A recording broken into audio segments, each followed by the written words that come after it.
What's up, guys? Going to do this as a pre-video so you can understand how we make equations in calculus. That way when I do my next video, you'll be a little bit more in tuned.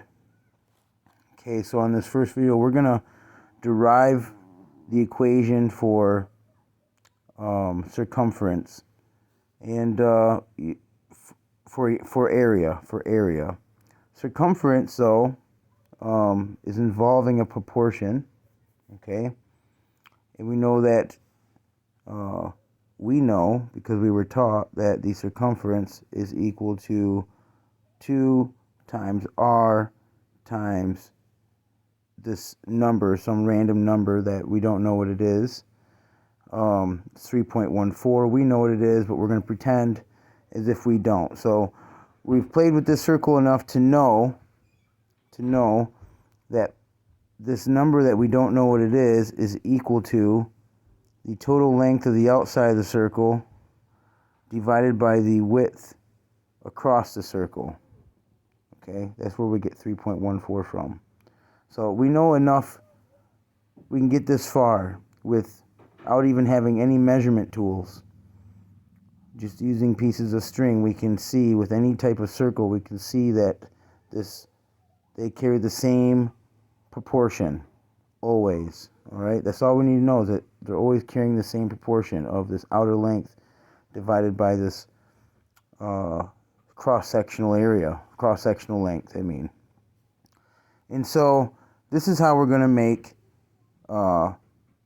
the equation for the area of the circle, because we don't know what the area or the equation is yet. We're going to pretend like we don't know. All right, so what we're going to do is we're actually going to name AB capital R. All right, and then starting infinitely small at the center, we're going to make a ring. Drawing it through my phone, so it's kind of laggy. We're going to make a ring, and the thickness of that ring is going to be infinitely small thickness that we're going to call dr. Okay, dr. And we're going to find the area for this infinitely small ring. We're going to say that the differential area, which is infinitely small, is going to be equal to the circumference, 2r pi, so 2 times pi times r times dr. Okay, so what we're doing is we're taking this length. If I unrolled it, it would be about this long, and we're giving it a thickness of dr, and the length is the circumference, which is 2 pi r, and we're finding that area. That is equal to dA. That's the area, okay? And so now we have to get rid of this differential area. We're going to have to integrate. And we're going to take a summation from 0 all the way out to r. We're going to make infinite rings, and we're going to sum them together using an integral. Okay, so now we take an integral from 0 to big R. And now it's going to be area is equal to. We're getting rid of the dA by doing this integral. So inside of this integral, we have 2 pi r dr. 2 pi r dr. Now we're going to integrate from 0 to r, so when we do this, we can actually separate out right now, separate out our constants. So this is actually equal to 2 pi times the integral from 0 to r of r dr. Okay? So when you're taking the integral of this letter r, we actually have to do the opposite of making a derivative. And so, let me move this down here. this is going to become r squared over 2. All right? R squared over 2. The reason being,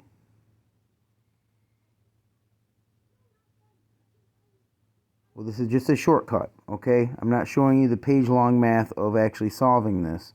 There's a shortcut that exists that mankind can use. And so when I bring this 2 down, the 2's cancel out and you end with just r. So if we were taking the derivative of this, we would just get r. But since we took the antiderivative of r, we're getting r squared over 2. And so to evaluate this, we take this evaluated at r minus this evaluated at 0. So 2 pi times r squared over 2, we're going to get big R squared over 2, because we're plugging this value in, which is big R, into this little r's location. And then we're going to subtract little r squared, or we're going to subtract 0 squared over 2, so 0 squared divided by 2. Okay, and this is obviously going to go to 0, because 0 divided by anything is 0. And we're left with 2 times pi times r squared divided by 2. So 2 divided by 2 is just 1. These are going to cancel. And what we have here is the area is equal to pi times r squared. Does that look familiar? Okay, a lot of people think that we come up with this equation through trial and error and measurement, but it's not true. This equation is derived using calculus from this proportionality. And in the next video, I'm going to show you how to take this equation and further integrate it into a volume. So the volume of a circle is 4/3 pi times r cubed. Okay, and there's a reason for this, and the reason is because of the antiderivative. If I bring my 3 down and I change this into a 2, the 3's cancel. I get 4 times pi times r squared. And you'll see in the derivative, the reason that there's a 4 is because when we do the volume, we're only going to be doing it over a 90-degree sweep. And so to get the volume of the rest of the sphere, you would take this 1/4 portion and you would multiply it by 4. Okay, so that's you'll catch on more when I actually do this one in the next video. But none of these are actually measured trial and error. All the equations that you've ever used in electronics, in mechanics, in physics, in geometry, all your trigonometry equations, everything is all derived from calculus, usually from just a starting proportion. Okay, so the reason I wanted to show you this was because I have an extra cool method that I've recently come up with to describe a circle and to come up with its equations. And instead of doing it through rings, it actually does it from an infinitely small point in a spiral manner, which is actually really quite cool. So stick around. Thanks, guys. Bye.